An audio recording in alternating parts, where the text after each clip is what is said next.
పాల్గొనబోతోంది.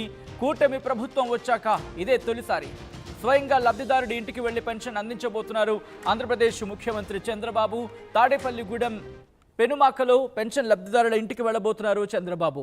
Pension పంపిణీ కార్యక్రమంలో పాల్గొనబోతున్నారు మంత్రులు, ఎమ్మెల్యేలు. పెరిగిన పెన్షన్ 4,000 రూపాయలతో, అవును, పెరిగిన పెన్షన్ 4,000 రూపాయలతో పాటు 3 నెలల బకాయిలు కలిపి ఒక్కొక్కరికి 7,000 రూపాయల పెన్షన్ అందించబోతోంది ప్రభుత్వం. ఏపీలో మొత్తం పెన్షన్ లబ్ధిదారుల సంఖ్య 65,18,496. పెన్షన్ల కోసం 4,399 కోట్లు విడుదల చేసింది ప్రభుత్వం. తొలి రోజే 90% మందికి పెన్షన్ అందించాలన్నది ఆదేశాలుగా జారీ చేస్తుంది అధికారులకు. దానికి సంబంధించిన బ్రేకింగ్ న్యూస్ చూస్తున్నారు. రేపు ఆంధ్రప్రదేశ్లో ఇంటింటికి పెన్షన్ల పంపిణీ కార్యక్రమం ప్రారంభం కాబోతోంది. కూటమి ప్రభుత్వం వచ్చాక ఇదే తొలి పెన్షన్ పంపిణీ కార్యక్రమం. స్వయంగా లబ్ధిదారుడి ఇంటికి వెళ్లి పెన్షన్ అందించబోతున్నారు ఆంధ్రప్రదేశ్ ముఖ్యమంత్రి నారా చంద్రబాబు నాయుడు. తాడేపల్లిగూడెం పెనుమాకలో పెన్షన్ లబ్ధిదారుల ఇంటికి వెళ్లబోతున్నారు చంద్రబాబు. పెన్షన్ పంపిణీ కార్యక్రమంలో పాల్గొనబోతున్నారు మంత్రులు, ఎమ్మెల్యేలు కూడా. పెరిగిన పెన్షన్ 4,000తో పాటు 3 నెలల బకాయిలు కలిపి ఒక్కొక్కరికి 7,000 రూపాయల పెన్షన్ అందించబోతోంది ఆంధ్రప్రదేశ్ ప్రభుత్వం. ఇక ఏపీలో మొత్తం పెన్షన్ లబ్ధిదారుల సంఖ్య 65,18,496. పెన్షన్ల కోసం 4,399 కోట్ల రూపాయలు విడుదల చేసింది ప్రభుత్వం. తొలి రోజే 90% మందికి పెన్షన్ అందించాలని ఆదేశాలు జారీ చేసింది. మరిన్ని వివరాలు మా ప్రతినిధి మణికుమార్ అందిస్తారు.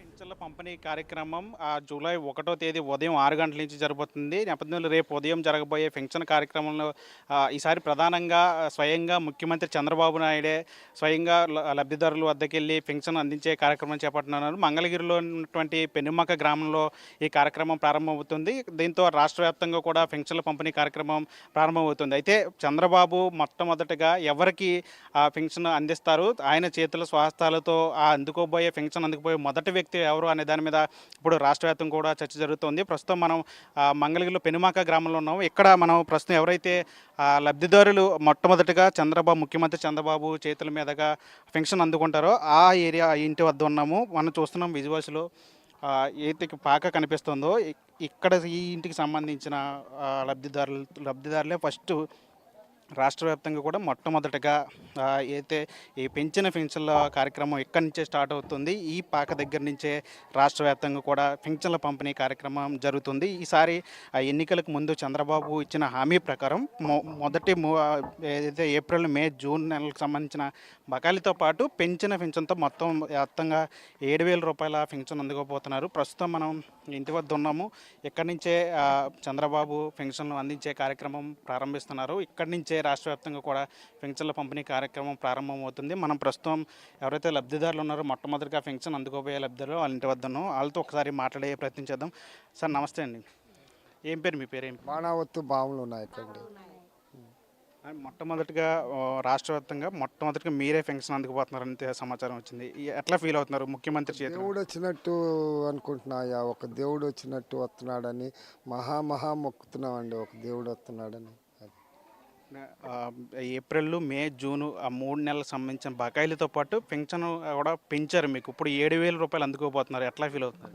ఒక దేవుడు వచ్చి ఇచ్చినట్టు అనుకుంటున్నాం అయ్యా. అది ఇచ్చిపోతున్నాడు అని అనుకుంటున్నాం. స్వయంగా ముఖ్యమంత్రి మీ ఇంటి వద్దకు వస్తున్నారు రేపు ఉదయం 6 గంటలకి. ఏమనిపిస్తుంది?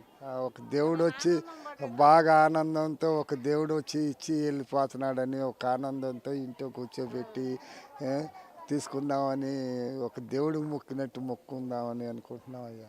ఇట్లాంటి మంచి అవకాశాన్ని మీకు ప్రభుత్వం మీకు ఇచ్చింది. ఇప్పుడు మొట్టమొదటిగా మీరే పెన్షన్ అందుకుపోతున్నారు. ఏం చెప్తారు? మా ఇల్లు పడిపోయింది అయ్యా. ఇల్లు వాకిలు బాగా కారుతుంది. కూతురు భర్త చనిపోయి నా దగ్గరే బతుకుతున్నారు పిల్లలతో, 2 మగ పిల్లలు. ఇద్దరు మగ పిల్లల్ని తీసుకొని ఇంకా ఆ పిల్లకు కూడా పింఛన్ డబ్బులు, నాకు నడుము నొప్పులు వచ్చి కూలి పని చేసుకొని బతుకుతూ ఉంటాను. ఇంకా ఒక దేవుడు వచ్చి మా ఇంటిని చూసి పింఛన్ ఇచ్చి ఇది చేసి మేలు చేసినట్టు, ఒక దేవుడు ఇచ్చినట్టు ఇచ్చి మా ఇల్లు కూడా ఒక చూపించి. మీకు ఇల్లు మీరు ప్రస్తుతం పాకలో ఉంటున్నారు, ఎందుకని ఇల్లు కట్టుకోలేదు? ప్రభుత్వం నుంచి ఎట్లా సాయం అంది? నాకు బాగోకండి ఆ పర్న నేను బాకిలు పాలయ్యి బాగోక ఇంకా ఇల్లు కట్టుకుందామని ఏదన్నా రేకులైనా కట్టుకుందామని అనుకుంటే ఈ లోపల అల్లుడు చనిపోయాడయ్యా. అల్లుడు చనిపోయిన తర్వాత ఇంకా పిల్లల్ని వేసుకొని వస్తే ఆ పిల్లలు నా పింఛన్ డబ్బులు నాకు పిల్లలకని దానికని పిల్లలు మా అమ్మాయి వచ్చే పింఛన్ డబ్బులు కూడా పిల్లల చదువులకని అయ్యి ఇంకా మన హై స్కూల్లోనే చదివించుకుంటుంది అది. అంటే అర్జీ పెట్టుకున్నారా మీరు ఎప్పుడన్నా అధికారుల దగ్గరికి వెళ్ళి ఇల్లు కావాలి నాకు అని అర్జీ ఏమైనా పెట్టారా ఎప్పుడన్నా? నా దగ్గర ఏం ఓపిక లేదయ్యా. ఇంకా ఓపిక ఉండి పెట్టుకుందామన్నా కూడా డబ్బులు లేక ఇంకా వాళ్ళు నా దగ్గర కొద్ది గొప్ప డబ్బులు ఉంటే పెట్టుకునేవాడిని. ఇంకా ఏం లేక నేను ఇంకా ఆ పని అట్టాగే రేపు ముఖ్యమంత్రి స్వయంగా మీ దగ్గరికి వస్తున్నారు, అది మీ ఇంటి గురించి ఏం చెప్తారు? కాళ్ళకి దండం పెట్టుకున్నాయ్యా, మా ఇల్లు కట్టి పెట్టాయా అని దండం పెట్టుకుందాం అనుకుంటున్నావయ్యా. అది సరే, ఈయనతో పాటు ఈయన కూతురు అల్లుడు కూడా రీసెంట్గానే చనిపోయారు. ఆవిడకి కూడా పెన్షన్, ఒంటరి మహిళలకు సంబంధించి ఆ పెన్షన్ కూడా వస్తుంది. ఆవిడ కూడా ప్రస్తుతం మనతో పాటు ఉన్నారు. ఆవిడతో కూడా ఒకసారి మాట్లాడే ప్రయత్నం చేద్దాం. మీకు ముఖ్యమంత్రి స్వయంగా వచ్చి మీకు పెన్షన్ అందిస్తున్నారు, రేపు ఉదయం ఎట్లా ఫీల్ అవుతున్నారు? మాకు చాలా బాగుంది సార్. అయితే మాకు జగన్ వచ్చిన 250, 200 అట్టి పెంచాడు సంవత్సరానికి. ఆ స్పాట్లో 4000 ఇచ్చాడు. మాకు బాగుంది. 7000 ఇస్తున్నారు. అది పెంచడమే కాకుండా ఏప్రిల్, మే, జూన్ నెలలకు సంబంధించి కూడా 1000 రూపాయలు కలిపిస్తున్నారు కదా, ఇదంతా ఎలా అనిపిస్తుంది? అది బాగా సరదాగా ఉంది, ఆనందంగా ఉంది, మాకు బాగుంది. ఏం చెప్తారు? రేపు స్వయంగా ముఖ్యమంత్రి మీ ఇంటికి వస్తున్నారు, ఎలా ఫీల్ అవుతున్నారు?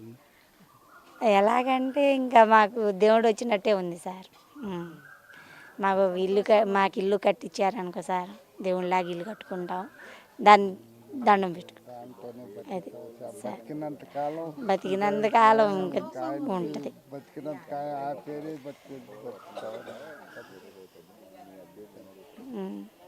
ఇది మొత్తంగా వీళ్ళైతే చెప్తున్నారు.